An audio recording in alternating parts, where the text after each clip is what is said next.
welcome to the League of Women Voters 2014 election coverage. I'm Diz Swift with the League of Women Voters of Berkeley, Albany, and Emeryville.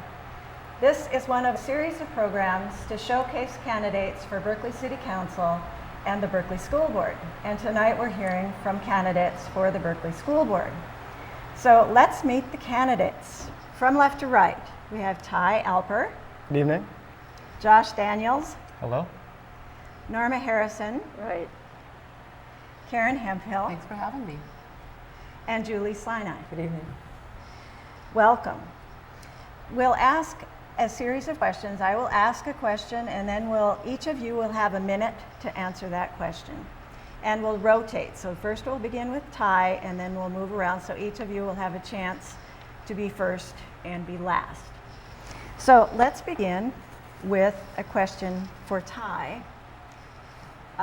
No surprise, we'd like to talk a little bit about the Common Core curriculum. The district has begun to implement Common Core standards, starting with English and math. So how has it gone so far? And what are your suggestions for improving implementation, changing, or moving forward better than we're doing now? So I think the successful implementation of the Common Core standards is one of the highest priorities for the district in the next few years. And there's a few things we need to do to make sure that we're successful in doing that. The first is to make sure that we empower teachers with meaningful teacher-initiated professional development so that they have the tools to teach these new standards well. We also need patience with the new curriculum. We need to make sure that we understand that there's a difference between the standards, the curriculum, and the assessments. And as we develop the new curriculum, as we use and adopt new curriculum, we need to make sure that we have patience with the kinks in those new programs and communicate well with parents that it might be rocky as we move forward. And finally, we need to resist the urge to use the results of the assessments, the new Common Core assessments, to make meaningful decisions about the success of various programs or curriculum. These tests will take years to develop appropriately, and we need to make sure that we don't give them undue weight as we roll out the Common Core standards. Mm-hmm. Thank you. Josh. Thank you. Well, first, thank you to the League for hosting this debate. So the Common Core state standards is a big change in how we do instruction in Berkeley Unified School District, and we have implemented incredibly well. We started by asking the teachers about what they wanted to do with Common Core, and they worked for over a year. We had 4 groups. We had 2 groups in math, one for K-5, one for middle and high school, group for English language arts, one for middle, one for elementary, one for high school. And then they came to the board this year, or last year. I was on the board, Julie Sinai, Karen Hemphill, and they proposed to us how they wanted to implement Common Core. And we listened to them and we approved their recommendations. And while it hasn't been perfect, we feel really good about what we've done as a district and as a board. And I think if you look across the country, you see other districts struggling, whereas we here in Berkeley, we've done it really well. Great. Norma. When I first heard about Common Core, I just made the assumption that what the intention was to have everybody throughout the country or throughout a district teaching the same material in the schools at whatever location. But then I found out that, and I opposed that. I'm opposed to the generic approach to studies altogether. Then I found out it was about assessing each child and making sure that their lessons coincided with their abilities and interests, which sounds wonderful, except that that's what should have been going on all along, don't we think? So I say it's this business of making the spoonful of sugar make the silly tyranny go down, the forcing people to think they're having fun and being well fit when it turns out they're really just being back in the same place over and over. Thank you. Karen. Thank you. I think it's very exciting. I think that in this district we have long since believed that what children need are the joy of learning and the skills to build that joy upon. So critical thinking, hands-on experiences, and that's what Common Core's promise is. I think that our teachers have done a great job, in their professional learning communities coming up with recommendations on how we can implement it. so we can address our needs of our unique students.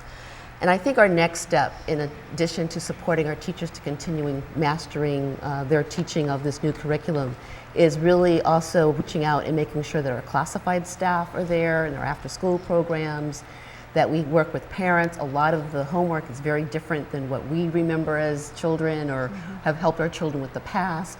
And also we will be really, it's a transition time for our students as well, who not only are learning a new curriculum, but have to be transitioned in some respects of the old ways that they used to learn. So I think that going forward is going to be the real challenge, is working with our parents as well as our other staff. Thank you, Karen. Julie. Thank you, Diz, and it's an honor to be here tonight, and I thank the League for all of this work. I think last year I went into 3 classrooms to really look at how the new math curriculum was being developed and how it was being implemented. And I went into a 2nd grade, a 5th grade, and a 7th grade, and it was very exciting because for the first time you could see a curriculum that really adapted to different learning styles. There was a time in math where the students were dealing with the theory. There was a time in the class lesson where they were manipulating items and they were doing things that were applied. And then they talked about it. Every child that was there was engaged and in discussion. There was nobody bored or sleeping or looking like they weren't engaged. My concern with the Common Core in the math is that it's very literacy heavy. And so one of the things that I would really like to see happen is for our math teachers and our literacy coaches to also be working together to see how our struggling readers are going to be able to work well with the new math curriculum. I think we need to work with parents and community providers. Thank you, Julie.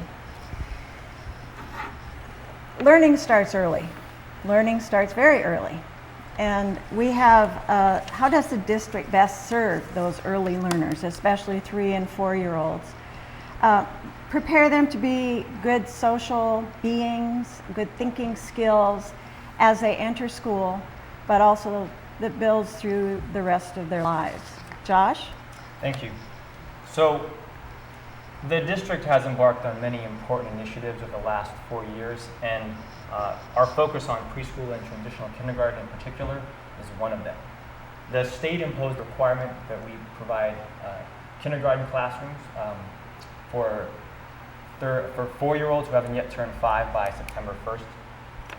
And it has meant that we've had to address the needs that we didn't have to address 4 years ago. And overall, it has gone incredibly well.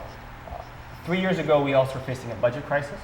And one of the things that this board did was that we were able to save 3 full-day preschools from the chopping block. We feel that as a district, it is really important to invest in full-day preschool for those families who need it.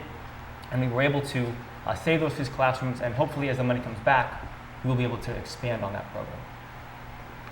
Thank you. Norma? Learning happens beginning in the womb and goes on all the time, and we're all teachers and students all our lives, and we're alienated from this by the process called education. I'm going to skirt most of the questions and just take up the issues. I prepared some statements, and I'll talk as long as I can about each response. My effort is to seek some place of comfort to all students and communities. They're right about their agony as they are fit in to service our owners, the rich. This structure, now capitalism, employs the stratification of us, the populace, in order to slave each day at home or on the job to keep the rich powerful. What we get about each of these, school, the job, unemployment, the range of positions in society, is that we are to have fun at them, have that spoonful of sugar, the reforms to make... Thank you, Norma. Karen, early childhood. How are we doing? Do we have enough money? Is it working well? Well, I'd had hopes that in the latest state budget that we would get universal preschool, but unfortunately the legislature did not pass that.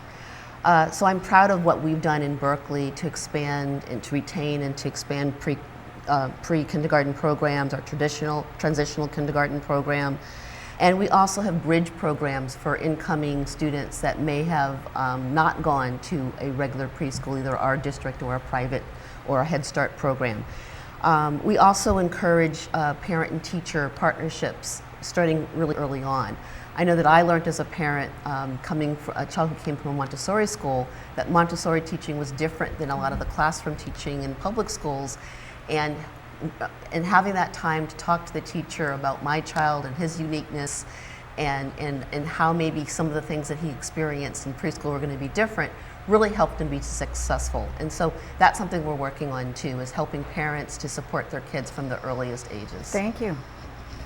Julie. So the work that we've done and that I've worked on in the past, both on the school board and when I worked in the city, is with the 2020 vision for Berkeley's children and youth, and really looking at early childhood education. Knowing that brain development is birth to 5, and so partnerships with the city's public health department and mental health services, working not only with the district's preschool programs, but also our community-based providers. Because the majority of kids in Berkeley actually go to community-based programs and the Berkeley School District preschool programs. So we really need to look at an array of age-appropriate developmental curriculum for social and emotional health and parent education opportunities, so the parents can really begin from the get-go to be involved in their children's education. I think that the work that we do by having our preschool programs and our TK work as transitions into the K-5 program help to create a smooth transition for our families to be prepared for kindergarten. Great. Thank you. And Ty. So early childhood education is absolutely critical, and all the research shows, as Karen and Julie just mentioned, that brain development begins at birth, and we need to be doing whatever we can to stimulate kids, engage them, and get them excited about the potential that education has in their lives. I want to say a word about the Transitional Kindergarten Program, which is an excellent program that is now just a few years old in the district. And we really need to think about, as a community, how to best integrate that program into the K-5 programs that are already in our elementary schools. How do we have those kids feel like they're actually transitioning into a school? Right now, those kids don't go to the same school necessarily that they went to transitional kindergarten. They don't go to the same kindergarten. I think we should look at that and consider whether they have preference for going into that same school. We also need to acknowledge the impact that the transitional kindergarten program has had on our facilities and the space needs that we have in our district, and address that prospectively. Great. Thanks, Ty. Locally controlled funding is a new system, a new funding system, which brings more funding ability to the district, and requires or asks that parents be consulted on what is, how the money should be spent.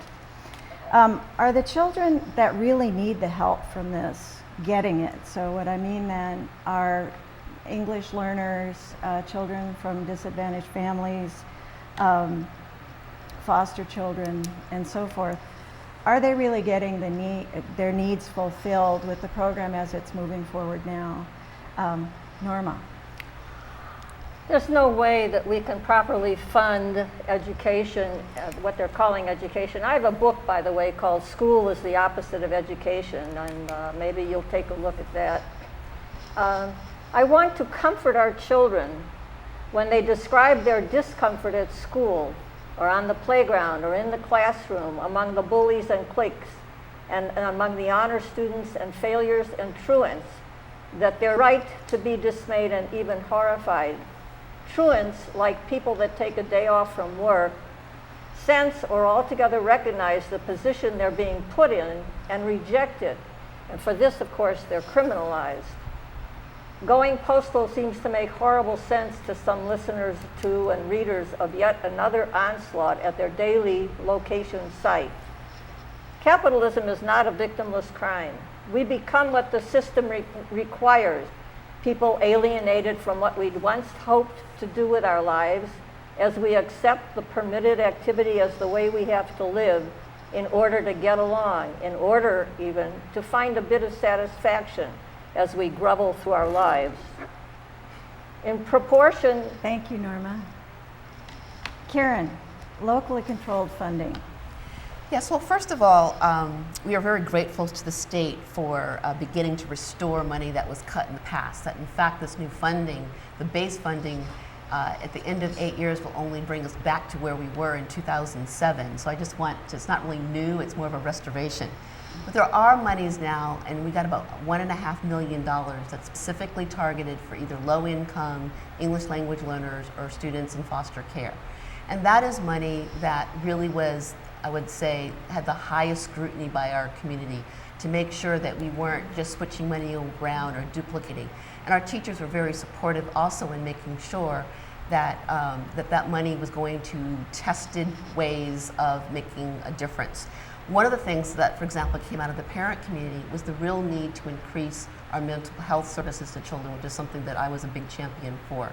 We do have kids that are in crises. We have kids experiencing post-traumatic stress. And if you don't feel safe and nurtured, you certainly aren't ready to learn. So that was one of the things that came straight out of the parent community. That and the need for additional family engagement for family partnerships. Thank you. Julie?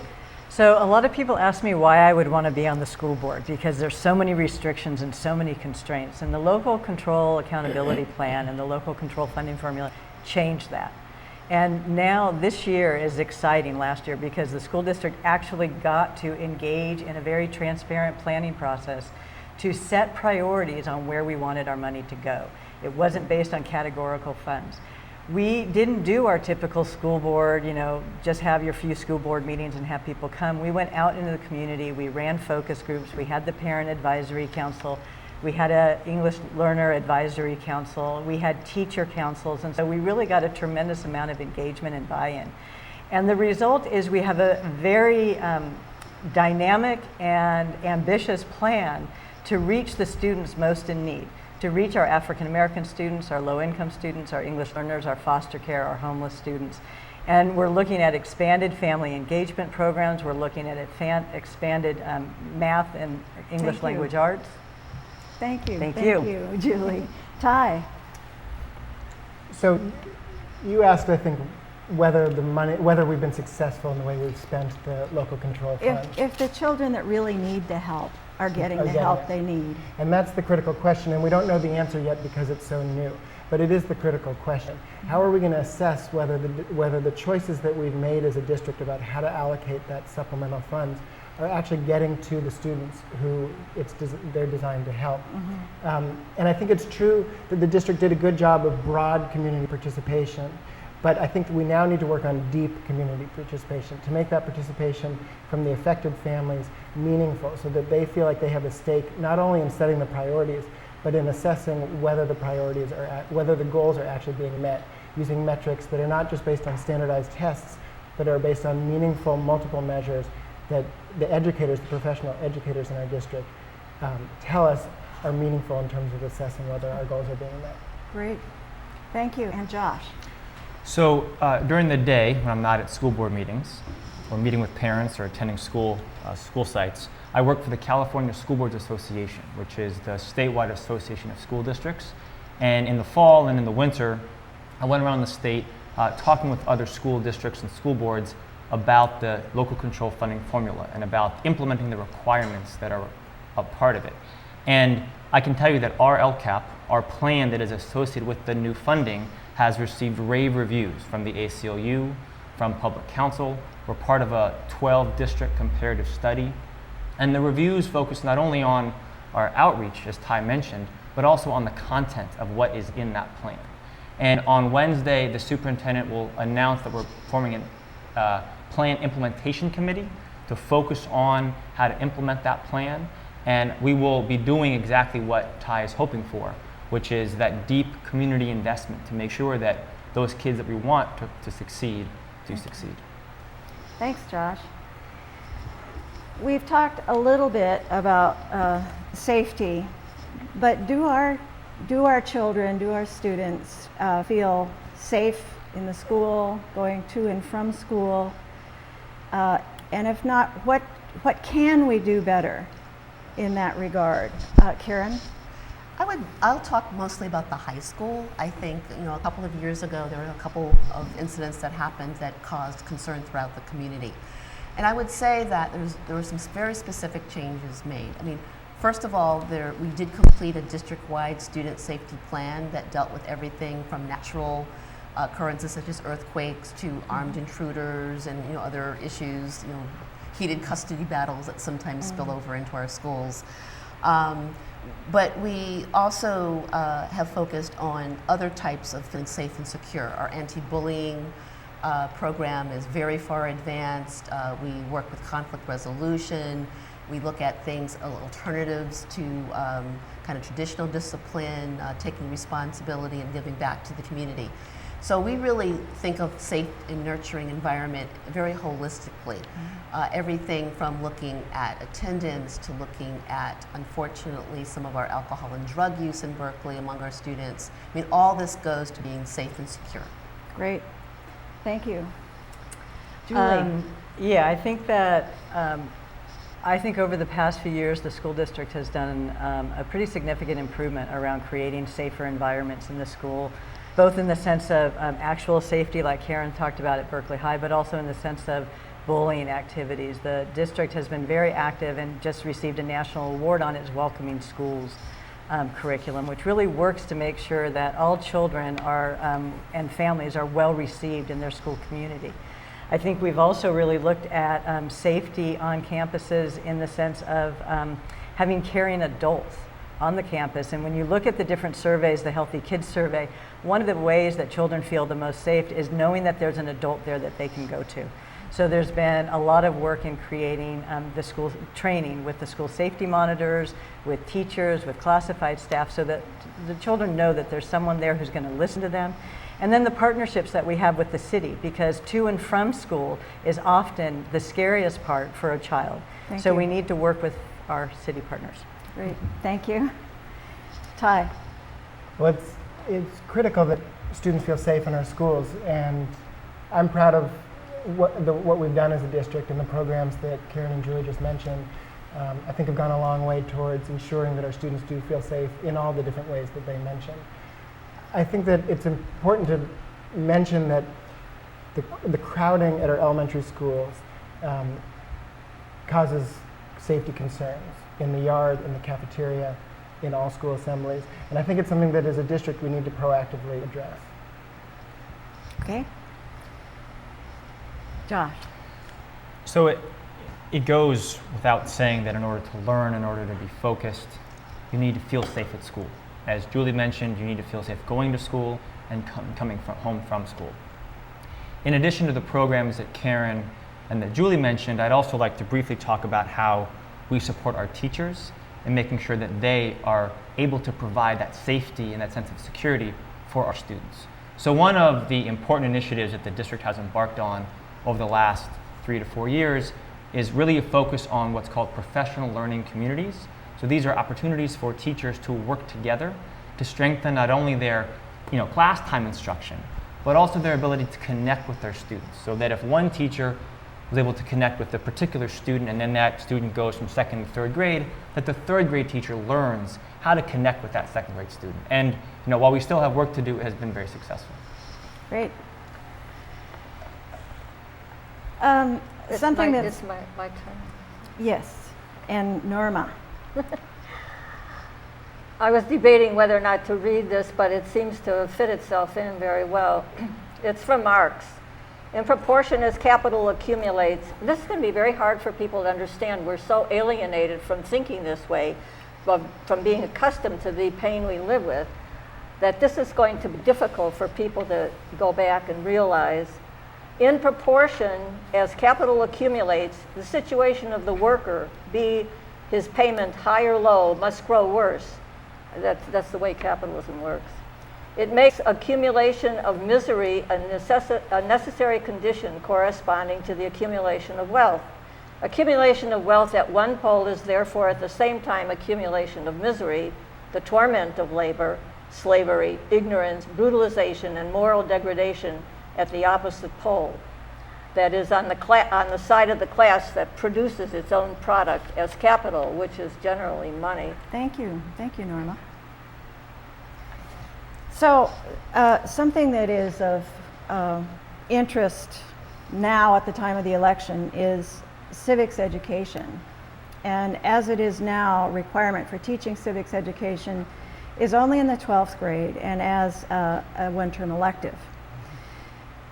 is that enough? Do we need to institutionalize somehow an earlier learning? I know that individual teachers certainly will bring civics education into the classroom earlier than that.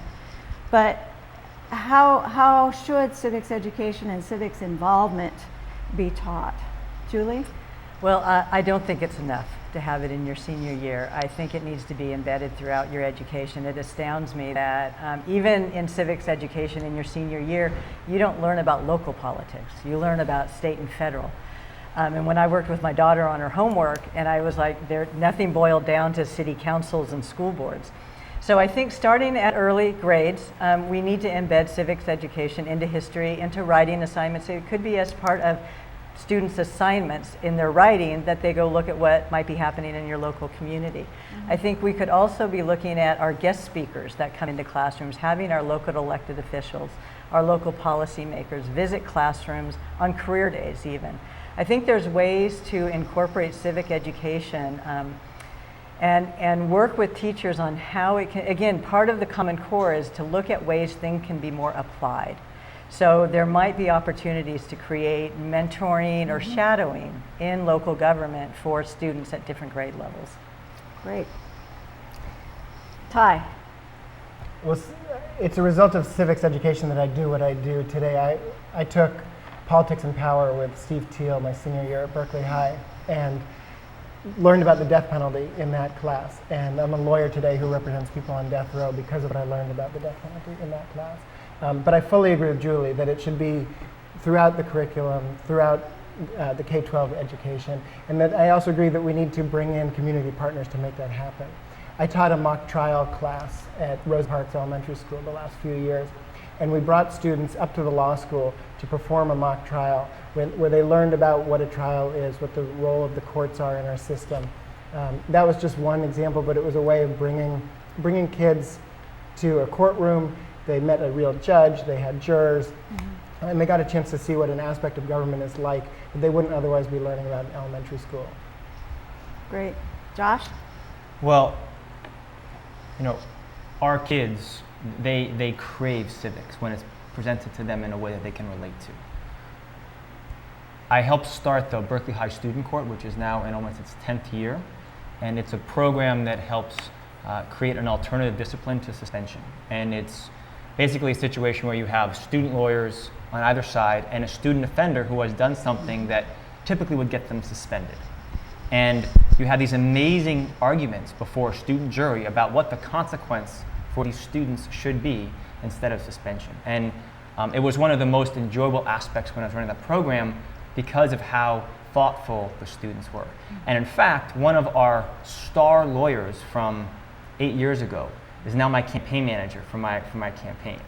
And it's really wonderful to see her growth from a high school student to a college student. And she has done a fantastic job on my campaign. And I think that one of the amazing things about Berkeley High is that we have those types of programs. Great, thank you. Norma? This division of study into subjects is absurd. All subjects include all subjects. Art and gym are part of history and science. People should vote when they're ready. If a 2-year-old has an opinion on an issue, it's not that likely, but they should be allowed to vote on it. Anybody should be allowed, anybody who is in the vicinity and concerned should be allowed to vote on the whatever issues they are, starting whenever they feel like it, whenever they're included, even if they're influenced by their parents and community. After all, by whom do we get influenced,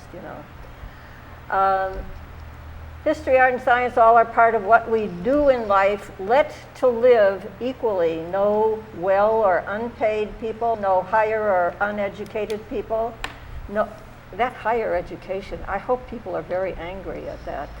Thank you, Norma. Karen? Okay.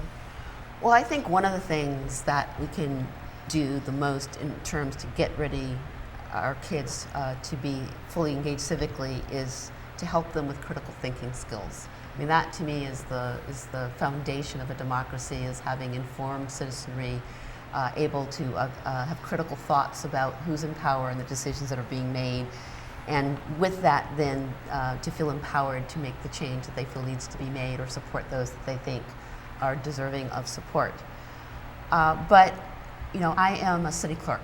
That is my profession. And so this whole issue of open and transparent government and civic engagement is very dear to my heart. I have led classes in our city council chambers where I work. I've put them through mock city council meetings. I have pamphlets that I've done about understanding what goes on in city council meetings. And I think there's a lot that can be done with Common Core to be able to do those kinds of hands-on exercises and experiences. Great, thank you, Karen. We've touched on this a little bit, that civics education prepares you for engagement in our society in some ways, but there's a lot of other things that you need to understand in order to be an effective citizen, like personal finances, like team building skills, working with others, those kind of skills. How well are we doing in educating our students in being a social being and ready to meet the real complexities that our society now has? Ty? I think we're doing a decent job of it in Berkeley, and probably better here than in a lot of other places, but the question is a great one, because what has resulted from years of a high-stakes testing culture in this country, and Berkeley is not immune from the effects of it, is that it has narrowed out of the curriculum the kinds of things you were just talking about, that we all want our kids to develop: collaboration skills, problem solving, public speaking, even writing to some extent, things that aren't easily measurable on a standardized test. And so what I think we need to do is send a message from the top of the district, from the leadership of the district down into the classroom, that we are not giving any more weight to the results of these standardized tests than is absolutely necessary, so that we don't constrain teachers and further narrow the curriculum and free them up to teach our kids the kind of skills that are absolutely necessary for success in life. Great, thank you. Josh? Well, I must respectfully disagree. I think that during my 4 years on the board, I have visited all of our schools, and I have not seen in any classroom that we are driven by the sort of standardized testing framework that many districts around the country are. One example is when I visited King. They were doing a group project in terms of learning the concept of probabilities. And I found that it was in no way driven by the test. And in fact, it was focused on how to think critically about math and how to do it in a group setting. And I think that, for anyone to go around to our schools and visit our classrooms, they would find the same thing in the vast majority of classrooms and in the vast majority of schools. Really? Norma? People start critically thinking in the womb too. They come out and they tell you the thing right away. So, and we have an exchange with them from the very beginning. It's not respected. The system and structure don't respect it, is what the problem is. All work encompasses, if you're farming or building part of the infrastructure or hanging around where it's done, all of these encompass all the skills that 8 years of schooling disable us from using effectively, such as reading, writing, and calculating.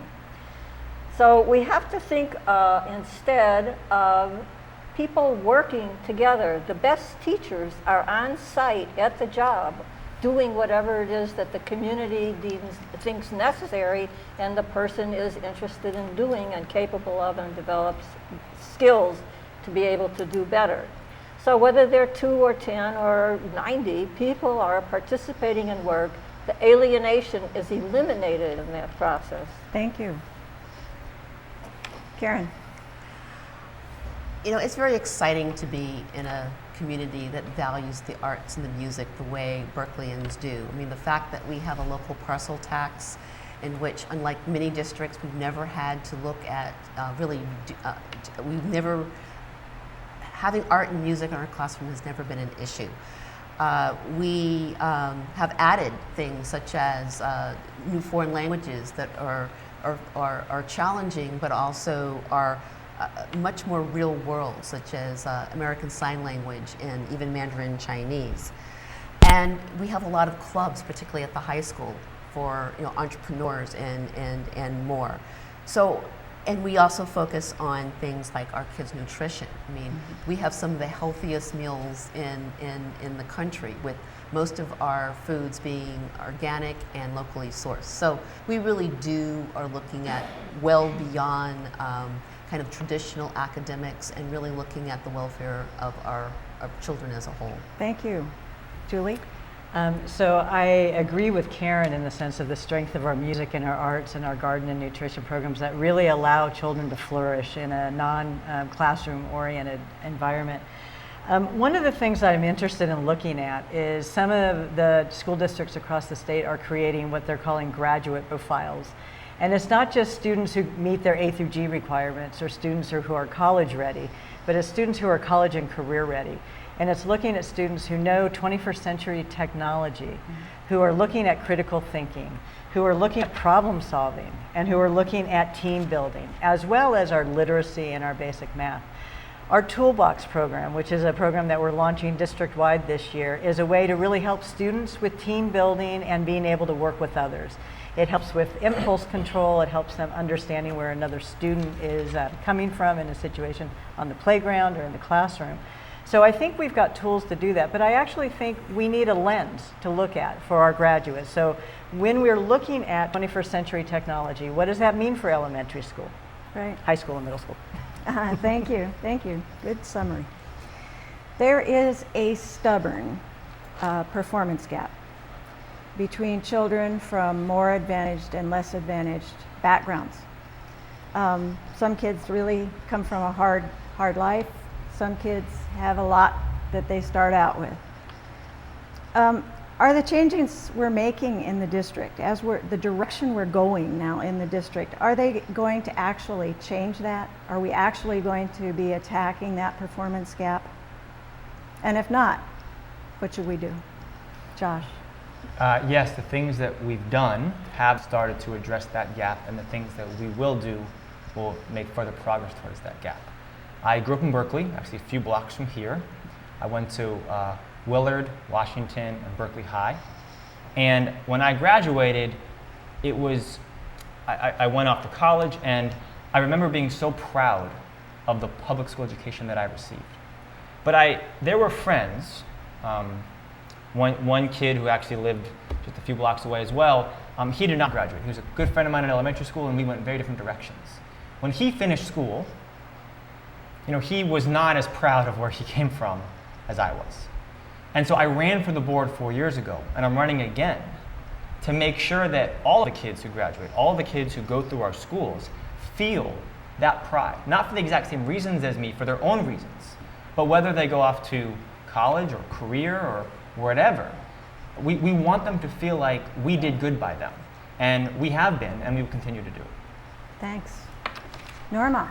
We speak of education as addressing automatons that will fit into a terribly abusive, murderous system. I hope everybody's noticed this nation creates wars and creates poverty and creates a whole bunch of misery, as I've often referenced, and as many people in the city are familiar with that I've done. So going back to the idea that school will not solve age segregation, will not solve race segregation, will not solve income separations. It's just a convention, school is.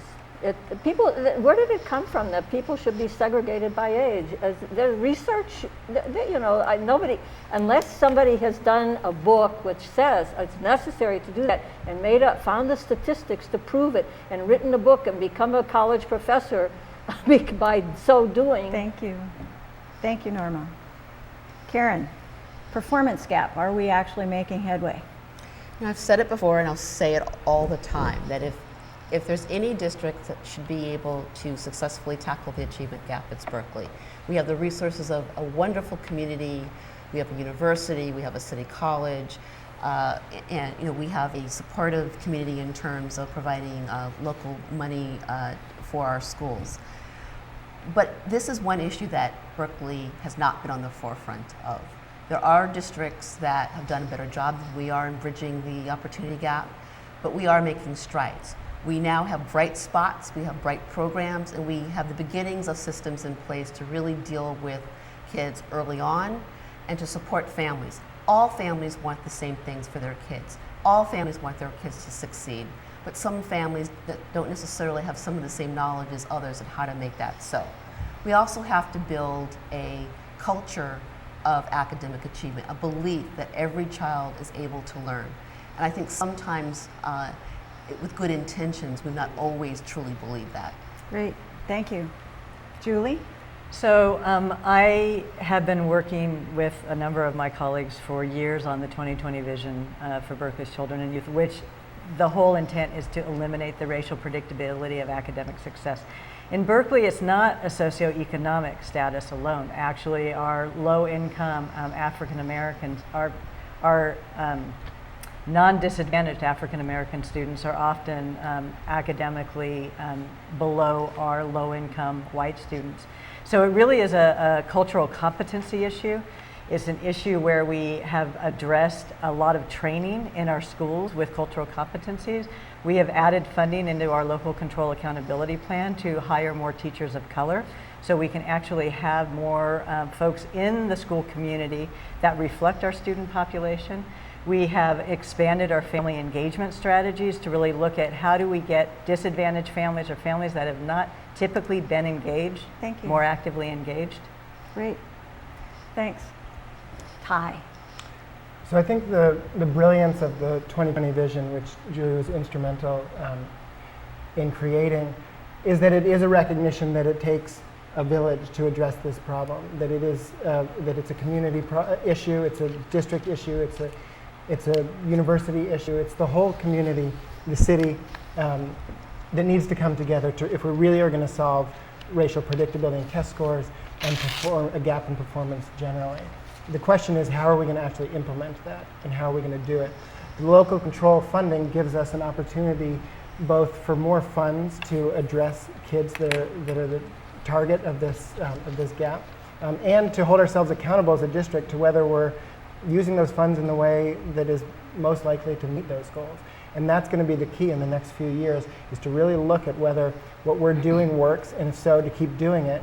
And if it doesn't work, to stop doing it and look elsewhere to figure out what works and what we can bring to Berkeley. Great. Physical activity for students. We know that physical activity is good for health. We also know that as you move, you think better. You think more clearly, you can focus better. How are we doing on giving students physical challenges, enough time to move around, the right kind of movement, and encouraging that? Norma? People who are contained into these instruction situations called education, it's the wrong place for people to be. People belong out doing things, whatever is necessary, whatever works. There was a book I read a long time ago called Growing Up Absurd. I think he wrote it in 1948, Paul Goodman. Actually, he and his brother, they wrote Communitas, where they proposed ways to create the community structurally. And one of the things they found is that a 4-hour work week would overproduce what we need and like, given the opportunity to let everybody be participant in production. Instead of now we have maybe, I don't think, 20% of people able to be producing because it's all about wages instead of about making what we need and like. So within that framework, people are going to be physically active as well. Thank you. Karen? Yeah, I think that physical education is something that also needs to be addressed as a community. In Berkeley, we do not necessarily have all the recreation space and green space that we could use, and particularly at our school campuses. Our school campuses were built many years ago for much smaller enrollment than we have now. And in fact, we have some schools such as Longfellow that were originally an elementary school. Both my kids went to Longfellow and then became a middle school. And so do not have track and field, and we used to laugh about our kids doing we call it the urban mile, which was running around the sidewalk around the school. So I really think being able to provide the kind of physical spaces for our children to have more physical activity is something that we need to support as a community. And in fact, I endorse the parks measure that's on the ballot for that reason. Great, thank you. Julie? Physical activity and nutrition education combined are two extremely important aspects of education that we have prioritized in our district. I think it's critical that students have their PE time at the elementary level, and that PE time is not taken with other activities. At the middle school, I strongly encourage that our students engage in PE, and it becomes an optional as they get older. And so I think it's important, and there's a lot of social stigma that goes with PE, and so how do we break down that social stigma? We also in the district are also looking at policies to make sure that recess doesn't become a disciplinary issue. A lot of times when kids get in trouble, they get told they get, quote, benched at recess. And kids need to run around at recess, and so it's really important that they've got those outlets and those those activity opportunities.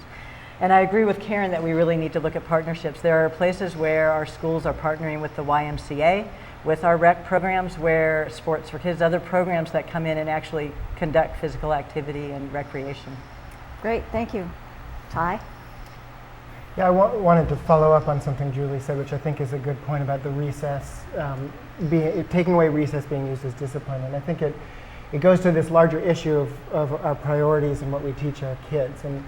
And so to sort of respectfully disagree with Josh's respectful disagreement with me earlier, I think that it's true that Berkeley is not immune from the effects of a culture that has told us that only certain things that can be measured on the standardized tests those are the highest priorities, and that's what we need to protect at all costs. And of course, those are important skills and subjects that we want our kids to learn. But physical education is part of the education of the whole child. Nutrition is part of the education of the whole child. And I think as a district, we need to send the message that those aspects of education are critical too, and we need to protect and respect them as well. Great. And Josh? So I think that an example of how we are not a district that focuses on test scores is our focus on student health and well-being. And a couple examples of my efforts in this area would be, one, I've been working with Council Member Gordon Wozniak to look at opening the schoolyard for Emerson for community use, so that if you live in the neighborhood, if you have a kid in the neighborhood, you can use that facility to take your kid out on the weekends. Also, in my personal time, not as a member of the school board, I am the co-chair of Measure D, which I strongly support and endorse. It's the soda tax, and it's an effort to make sure that our kids stay healthy and remain healthy, in an effort to combat the massive marketing that Big Soda just pours at our kids through everything from TV commercials to now they're even text messaging directly teenagers with advertisements for soda. So I think that those are the two things that illustrate how we in Berkeley really care about this issue a lot. Great. Thank you for your really thoughtful ideas.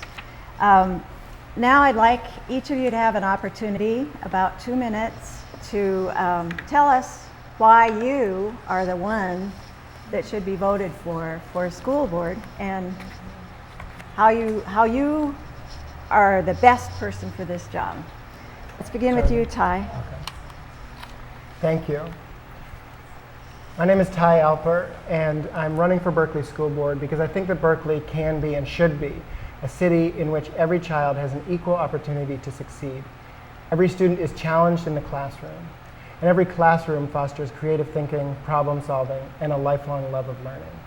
And we're not there yet. We're a good district, but we're not yet the world-class district that our superintendent, Dr. Evans, talks about us having the potential to be. And I think that he's right, that we have that potential in a city like this that values public education as much as we do. To get to where we want to be, I think we need to do a number of things, but here's a few of my priorities. First, reducing the focus on the results of standardized tests as a way of measuring how we're doing in terms of programs, students, schools, and the district. Second, we need to make sure that we empower teachers with meaningful professional development, particularly as we implement the Common Core standards over the next few years. And third, we need to take a better advantage of and harness the resources of the University of California, all of the higher education in the Bay Area, but particularly the university, for its research, teaching, and policy assistance that it can provide. As someone who graduated from the Berkeley Public Schools, has 3 children in the schools, has served on and chaired a number of budget and oversight committees in the district, and has been a social justice lawyer and teacher, educator my entire career, I think that I have the skills and the experience in the background to help get us there. I'm proud to be the only candidate to be endorsed by both the Teachers Union, the Berkeley Federation of Teachers, and the Union of Classified Employees. I'm endorsed by Professor Robert Reich and 9 former Berkeley School Board presidents and the Berkeley Democratic Club, as well as hundreds of other parents, teachers, and community members. I would be honored to have your support, and I would invite you to go to my website, tyalper.org, for more information and how to join the campaign. Thank you. Thank you. Josh. Hello, my name is Josh Daniels. I would ask for your vote on November 4th. I would also like to thank the League of Women Voters and everyone who contributed to this debate, and to my fellow candidates. I ran for the school board 4 years ago when I first got elected, because when I graduated from the Berkeley Public Schools and I look back on my public education, I was incredibly proud of where I came from. But I had friends in elementary school and in middle school and in high school who were not so proud, did not have the education that I had. And I ran 4 years ago, and I've been working on the board ever since to remedy that, to ensure that all students who graduate are as proud of where they've come from and who educated them as I am. I'm endorsed by the Berkeley Federation of Teachers, by State Senator Lonnie Hancock, by State Assembly Member Nancy Skinner, by Berkeley Mayor Tom Bates, and by many teachers and community members and community leaders. I currently serve as the board president, and in that role, I've been focused on the initiatives that we as a board are currently embarking upon. That's Common Core. We've talked about that earlier today. That's the local control funding formula and the plan associated with that funding, making sure that every single student who comes through our district has the education that they need and they deserve, whether that means going on to college or going on to career. And I think this board, myself, Josh Daniels, my fellow board members, Karen Hemphill and Julie Sinai, the 3 of us, I believe, will continue that effort over the next 4 years. And so I ask for your vote on November 4th. Thank you very much. Thank you, Josh. Norma. I want to give people a chance to take a good look, an honest look at what school, the institution, is all about and what to do about it. Just as capitalism is not the corrective of capitalism advocated by a popular alternative party calling it more ameliorative names like cooperative, regulated capitalism, social democracy, which doesn't even reference the system of production, third way, mixed economy. School is not the alternative to school. School reform still leaves the age-segregated strata making walled-in, hostile, unfriendly relationships.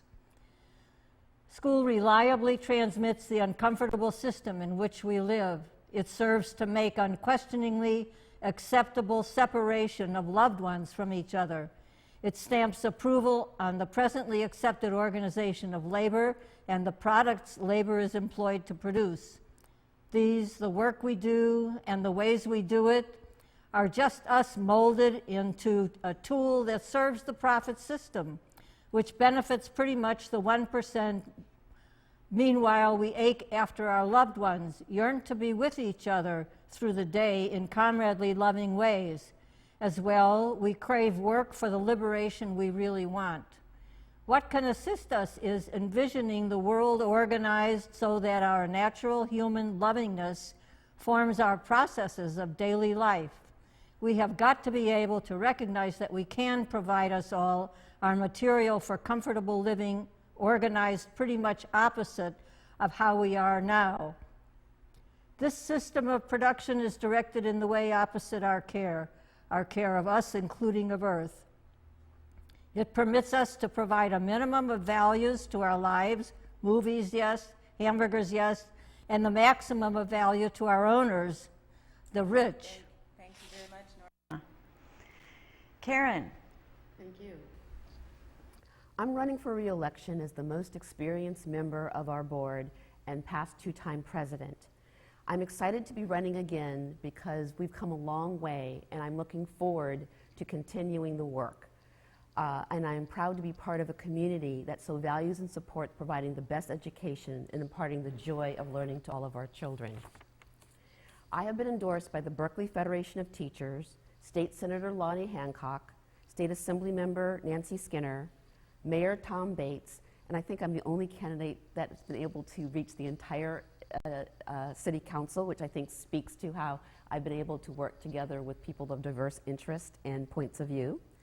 Our entire current school board, as well as past board president Shirley Issel and Nancy Skinner, and our county superintendent of education, Sheila Jordan. So what do I see has been what we have been focusing on and what we need to focus on in the future? Well, what we need to focus on are real life outcomes, real life milestones, such as third grade literacy, middle school math and writing skills, high school graduation, and completion of advanced college prep classes. This is what is meaningful to our students. And how do we do that? Well, first of all, I have always stressed and been a great supporter of our teachers and a strong champion of advocating for teachers to work together to collaborate on best practices, on classroom management, critical thinking, analytical writing skills, or how to differentiate lessons so that students at every skill level can grow and be challenged. I also have been a strong advocate of realizing that students need to be safe, nurtured, and personally confident to achieve, and therefore have done a lot around anti-bullying, conflict resolution, and mentoring as well. So I ask for your support November 4th. Thank you very much. Thank you very much, Karen. Julie. Thank you, Diz, and thank you to the League for all of the tremendous work that you do. I am Julie Sinai, and I was proud to have been unanimously appointed to the school board last year, and now I'm running so that I can continue the important work that we began. I'm honored to have the support of the Berkeley Federation of Teachers, Senator Lonnie Hancock, also Assemblywoman Nancy Skinner, Mayor Tom Bates, and a host of other local elected officials, along with Alameda County Supervisor Keith Carson. I have the support of a number of many of the former school board members, as well as former superintendents, parents, educators, community leaders. And I'm really looking to make sure that every student who enters the Berkeley schools, from the first day they enter the classroom to the day they walk the stage, that they've been supported, they've been nurtured, they've got the academic support that they need to be challenged, and that they are respected in every way. Our current board shares the values of equity in education. And for me and us who have been working on the 2020 vision for Berkeley's children and youth means that we want to eliminate racial predictability of success in our classrooms. That means we want to support our teachers to be able to teach the diverse nature of our student population. We want to be able to bring our families and communities into our schools in a welcoming environment. We want every student to be college and career ready. We want our students to have the 21st century skills of today's economy. We want them to have the technology, the critical thinking, the problem solving, and the math and literacy and history and humanities that they need to be able to survive. I have the unique experiences of bringing partnerships across the city, of having worked with the City of Berkeley, the University of California, and worked in nonprofits throughout my career. I'm the only candidate who's worked from preschool through college, and I look forward to continuing my work with the Berkeley School Board with your support. Thank you very much. Thank you to all the candidates on behalf of the League. Thank you so much for being part of this. For more information on candidates, go to smartvoter.org or the League websites. Thank you for watching, and don't forget to vote.